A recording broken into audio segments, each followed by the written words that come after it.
ओम साई कालका सभी को। जय माँ कालका, जय गुरु माँ। तो आज हम गरुड़ पुराण का 10वां अध्याय पढ़ेंगे। मृत्यु के अनंतर के कृत्य, शव आदि नाम वाले 6 पिंडोदानों का फल, दाह संस्कारी की विधि, पंचक में दाह का निषेध, दाह के अनंतर किए जाने वाले कृत्य, शिशु आदि के अंत्येष्टि का विधान। गरुड़ जी बोलते हैं, हे विभो, अब आप पुण्य आत्मा पुरुषों के शरीर के दाह संस्कार का विधान बताइए, और यदि पत्नी सती हो तो उसकी महिमा का भी वर्णन कीजिए।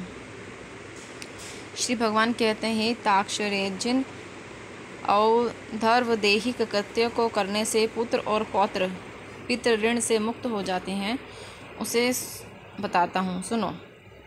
बहुत से दान देने से क्या लाभ है? माता पिता की अंत्येष्टि क्रिया भली भांति करें, उसी से पुत्र को अग्निहोत्र में याग के समान फल प्राप्त हो जाता है। माता पिता के मृत्यु होने पर पुत्र को शोक का परित्याग करके सभी पापों से मुक्ति प्राप्त करने के लिए समस्त बांधवों के साथ मुंडन कराना चाहिए। माता पिता के मरने पर जिसने मुंडन नहीं कराया, वह संसार सागर को तरने वाला पुत्र कैसे समझा जाए? तिनक और काक को छोड़कर मुंडन कराना आवश्यक है। इसके बाद समस्त बांधवों के सहित स्नान करके धौत वस्त्र धारण करे, तब तुरंत जल में लाकर उस जल से शव को स्नान करावे और चंदन अथवा गंगा जी की मिट्टी के लेप से तथा मालाओं से उसे विभूषित करें। उसके बाद नवीन वस्त्र से ढककर अपसव्य होकर नाम गोत्र का उच्चारण करके संकल्प पूर्वक दक्षिणा सहित पिंडदान देना चाहिए। मृत्यु के स्थान पर शव नामक पिंड को मृतक व्यक्ति के नाम गोत्र से प्रदान करें। ऐसा करने से भूमि और भूमि के अधिष्ठात्र देवता प्रसन्न होते हैं। इसके पश्चात द्वार देश पर पंथ नामक पिंड मृतक के नाम गोत्र आदि का उच्चारण करके प्रदान करें। ऐसा करने से भूत आदि कोटि में दुर्गतिग्रस्त प्रेत मृत प्राणी की सदगति में विघ्न बाधा नहीं कर सकते। इसके बाद पुत्र वधू आदि शव की प्रदक्षिणा करके उसकी पूजा करें तथा तब अन्य बांधवों के साथ पुत्रों को शव यात्रा के निमित्त कंधा देना चाहिए। अपने पिता को कंधे पर धारण करके जो पुत्र शमशान को जाता है, वह पग पग पर अश्वमेध का फल प्राप्त करता है। पिता अपने कंधे अथवा पीठ पर बैठाकर पुत्र का सदा लालन पालन करता है।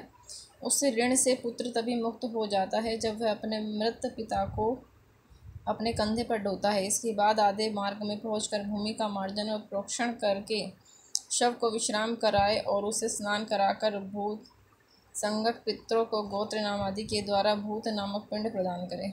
इस पिंडदान से अन्य दिशाओं में सित पिशाच राक्षस यक्ष आदि उस हवन करने योग्य देह की हवनीयता में अयोग्य नहीं उत्पन्न होता।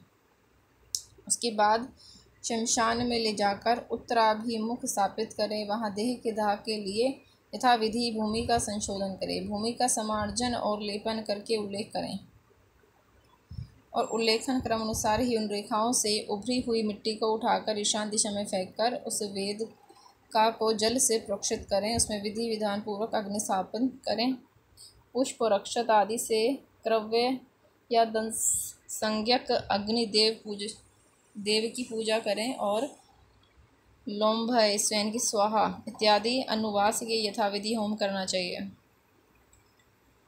तुम प्राणियों को धारण करने वाले, उनको उत्पन्न करने वाले तथा प्राणियों का पालन करने वाले हो। यह संसारिक मनुष्य मर चुका है, तुम उसे स्वर्ग ले जाओ। इस प्रकार क्रव्याद संगक अग्नि की प्रार्थना करके वहीं चंदन, तुलसी, प्लाश और पीपल की लकड़ियों से चिता का निर्माण करें। हे खगेश्वर, उस शव को चिता पर रख करके वहाँ 2 पिंड प्रदान करें। प्रेत के नाम से एक पिंड चिता पर तथा दूसरा शव के हाथ में देना चाहिए। चिता में रखने के बाद उस शव में प्रेतत्व आ जाता है। प्रेतकल्प को जानने वाले कतिपय विद्वजन चिता पर दिए जाने वाले पिंड को साधक नाम से संबोधित करते हैं। अतः चिता पर साधक नाम से तथा शव के हाथ पर प्रेत नाम से पिंडदान दिया जाता है। इस प्रकार 5 पिंड प्रदान करने से शव में आहुति योग्यता संपन्न होती है। अन्यथा शमशान में स्थित पूर्वोक्त पिशाच राक्षस तथा यज्ञ आदि उसकी आहुति योग्यता के उपघात होते हैं। प्रेत के लिए 5 पिंड देकर हवन किए हुए उस क्रव्याध अग्नि को तिनकों पर रखकर यदि पंचक ना हो तो पुत्र अग्नि प्रदान करे। पंचक में जिसका मरण होता है उस मनुष्य को सद्गति नहीं होती, उसका दाह नहीं करना चाहिए, अन्यथा उनकी मृत्यु हो जाती है। धनिष्ठा के उत्तरार्ध से रेवती पर्यंत 5 नक्षत्र पंचक संज्ञक हैं। इनमें मृत व्यक्ति दाह के योग्य नहीं होता, उसका दाह करने से परिणाम शुभ नहीं होता। इस नक्षत्रों में जो मरता है उसके घर में कोई हानि होती है, पुत्र को सगोत्रियों को भी कोई विघ्न होता है, अथवा इस पंचक में दाह विधि का आचरण करके मृत व्यक्ति का दाह संस्कार हो सकता है। सभी दोषों की शांति के लिए उस दाह विधि को कहूँगा। हे ताक्षकुश से निर्मित 4 पुतलों को नक्षत्र मंत्रों से अभिमंत्रित करके शव के समीप स्थापित करें। तब उन पुतलों में प्रतत सुवर्ण रखना चाहिए और फिर नक्षत्रों के नाम से मंत्रों से होम करना चाहिए। पुनः इस मंत्र से उन नक्षत्र मंत्रों का संपुटित करके होम करना चाहिए। शांति का अनुष्ठान करें। पंचदोष की शांति के लिए क्रमशः तिल पूर्ण पात्र, सोना, चांदी, रत्न तथा घृत पूर्ण कांस्य पात्र का दान करना चाहिए। इस प्रकार शांति विधान करके जो दाह करता है उसके कोई विघ्न बाधा नहीं होती, प्रेत भी सद्गति प्राप्त करता है। इस प्रकार पंचक में मृत व्यक्ति का दाह करना चाहिए और पंचक के बिना मरने पर केवल शव का दाह करना चाहिए। यदि मृत व्यक्ति की पत्नी सती हो रही है तो उसके दाह के साथ ही शव का दाह करना चाहिए। अपने पति के प्रिय संपादन में संलग्न पतिव्रता नारी यदि उसके साथ परलोक गमन करना चाहे तो पति की मृत्यु होने पर स्नान करे और अपने शरीर को कुंकुम, अंजन, सुंदर वस्त्र आदि से अलंकृत करके ब्राह्मणों और बंधु बांधवों को दान दे। गुरुजनों प्रणाम करके तब घर से बाहर निकले। इसके बाद देवालय जाकर भक्तिपूर्वक भगवान विष्णु को प्रणाम करे और अपने आभूषण संपत्ति करके वहाँ से श्रीफल लेकर लज्जा और मोह का त्याग करके शमशान भूमि में जाए। तब वहाँ सूर्य को नमस्कार करके चिता की परिक्रमा करके पुष्प शैया रूपी चिता पर चढ़ें और अपने पति को अपनी गोद में लिटाएं। तदंतर सखियों को श्रीफल देकर दाह के लिए आज्ञा प्रदान करें और शरीर दाह को गंगा जल में स्नान के समान मानकर अपना शरीर जलाएं। सती होना स्त्री की इच्छा पर निर्भर करता है। सती के नाम पर बलात् दाह करने का विधान नहीं है। जैसे कौशल्या आदि दशरथ पत्नियां, पांडु की कुंती तथा जटभरत की संपन्न माता आदि के सती न होने के उदाहरण प्राप्त होते हैं। गर्भिणी स्त्री को अपने पति के साथ अपना दाह नहीं करना चाहिए। प्रसव करके और उत्पन्न बालक का पोषण करने के अनंतर उसे सती होना चाहिए। यदि उसे स्त्री अपने मृत पति को शरीर को लेकर अपने शरीर का दाह करती है तो अग्नि उसके शरीर मात्र को जलाते हैं, उसकी आत्मा को पीड़ा नहीं होती। धोके जाते हुए धातुओं का मल जैसे अग्नि में जल जाता है, उसी प्रकार नारी अमृत के समान अग्नि में अपने पापों को जला देती है। जिस प्रकार सत्य प्राण धर्मात्मा पुरुष शपथ के समय तपे हुए लोह पिंड आदि को लेने पर भी नहीं जलता, उसी प्रकार चिता पर पति के शरीर के साथ संयुक्त वह नारी भी कभी नहीं जलती, अर्थात उसे दाह प्रयुक्त कष्ट नहीं होता। प्रत्युत उसकी अंतरात्मा मृत व्यक्ति की अंतरात्मा के साथ एकत्व प्राप्त कर लेती है।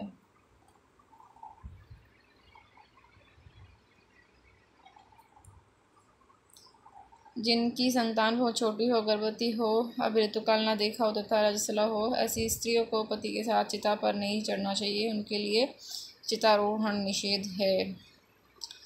यहाँ पे सती प्रथा की बात की जा रही है, जबकि इसका विरोध किया जाता रहा है। पति की मृत्यु होने पर जबकि स्त्री उसके शरीर के साथ अपने शरीर को नहीं जला लेती, तब तक वह किसी प्रकार भी स्त्री शरीर प्राप्त करने से मुक्त नहीं होती।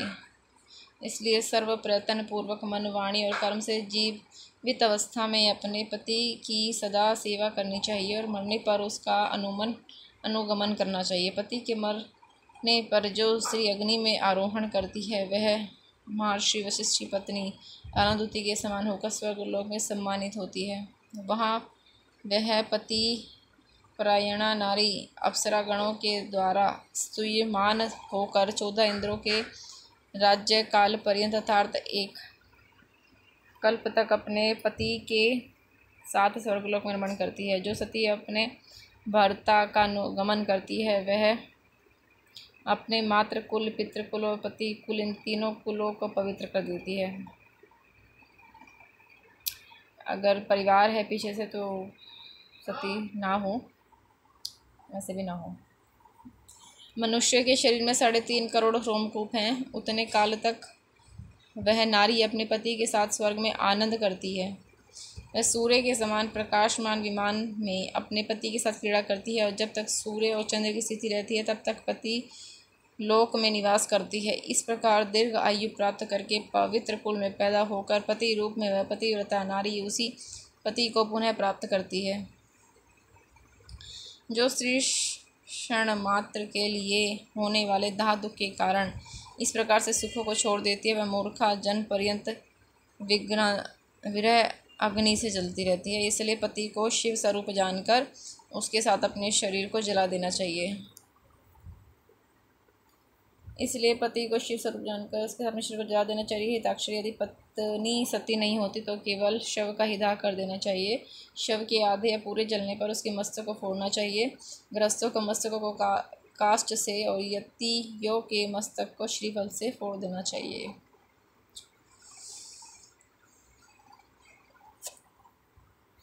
पितृलोक की प्राप्ति के लिए उसके ब्रह्मरंध्र का भेदन करके उसका पुत्र निम्र मंत्र से अग्नि में घी की आहुति दे। हे अग्निदेव, तुम भगवान वासुदेव के द्वारा उत्पन्न किए गए हो, पुनः तुम्हारे द्वारा इसकी उत्पत्ति हो। स्वर्गलोक में गमन करने के लिए इसका शरीर जलकर तुम्हारा हवि हो तो तुम प्रवजित हो जाओ। इस प्रकार मंत्र सहित तिल मिश्रित घी की आहुति देकर जोर से रोना चाहिए। उससे मृत प्राणी सुख प्राप्त करता है। दाह के अनंतर स्त्रियों स्नान करना चाहिए। तत्पश्चात पुत्रों को स्नान करना चाहिए। तदंतर मृत प्राणी गोत्र नाम का उच्चारण करके तिलांजलि देनी चाहिए। फिर नीम के पत्तों को चबाकर मृत के गुणों का गान करना चाहिए। आगे आगे स्त्रियों और पीछे पुरुषों को घर जाना चाहिए और घर में पुनः स्नान करके गोग्रास देना चाहिए। पत्तल में भोजन करना चाहिए। घर का अन्न नहीं खाना चाहिए। मृत के स्थान को लीप कर वहाँ 12 दिन तक रात दिन दक्षिणाभिमुख अखंड दीपक जलाना चाहिए।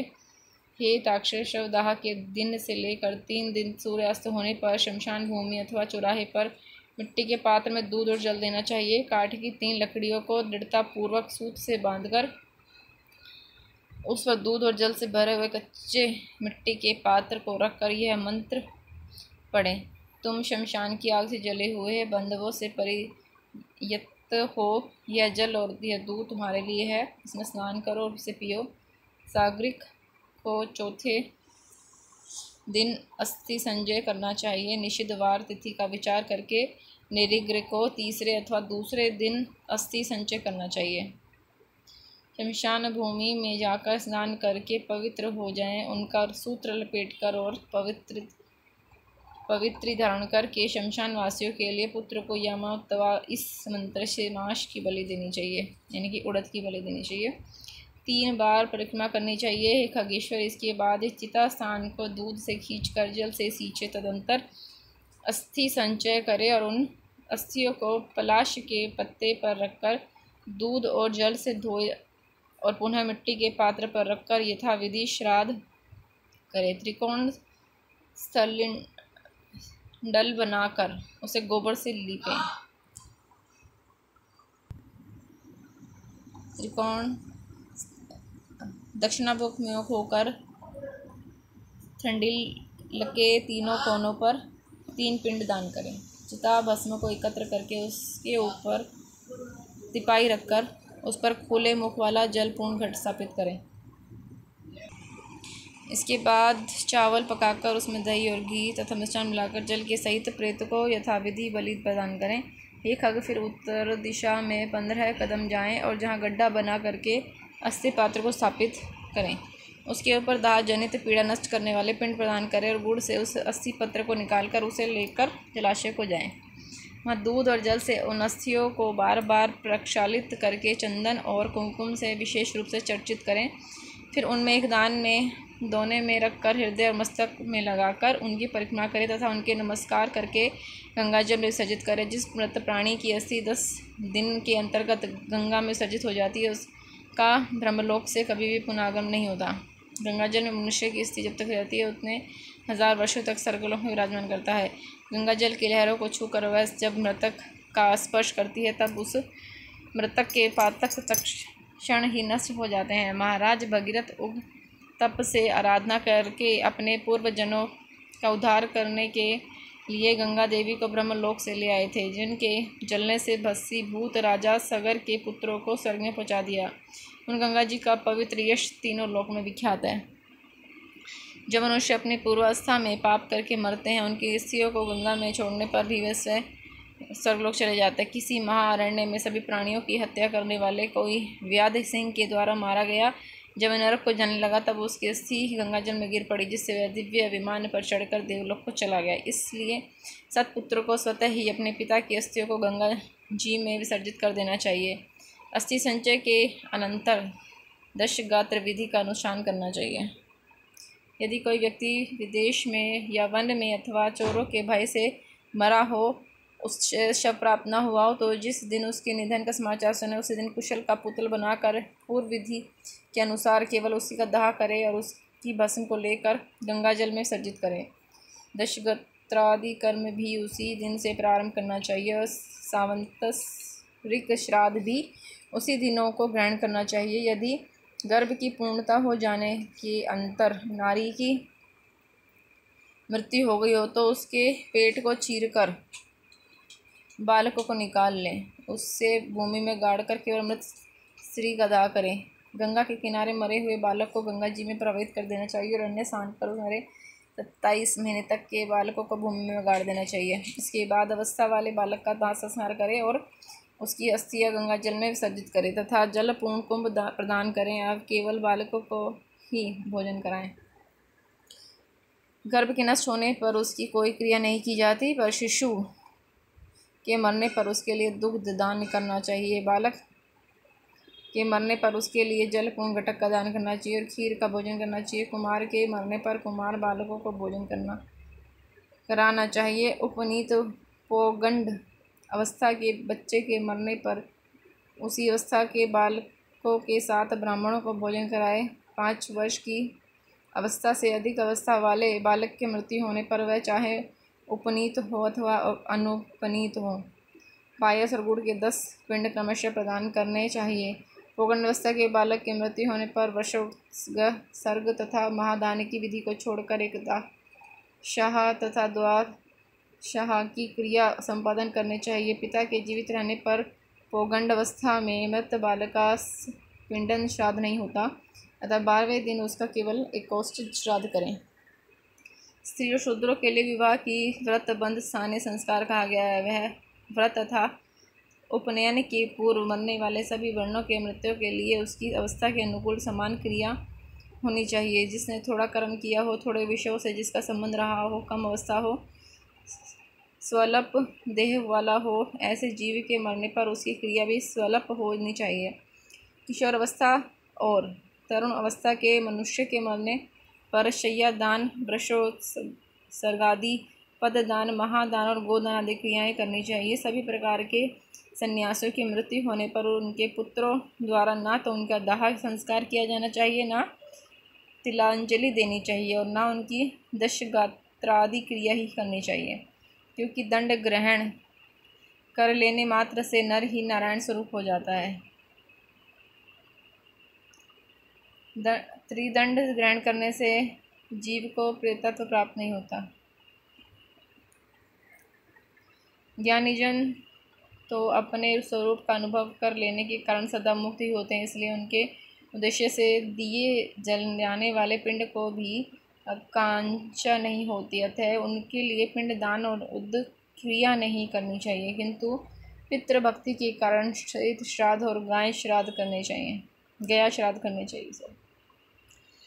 हिताक्षरे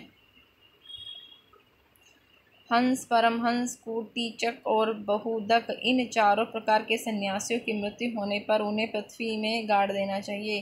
गंगा आदि नदियों के उपलब्ध न होने पर पृथ्वी में गाड़ने की विधि, यदि वहाँ कोई महानदी हो तो उन्हीं में जल समाधि देनी चाहिए। इस प्रकार गरुड़ पुराण के अंतर्गत सर्वधार में दाहा संचय कर्म निरूपण नामक 10वां अध्याय पूरा हुआ।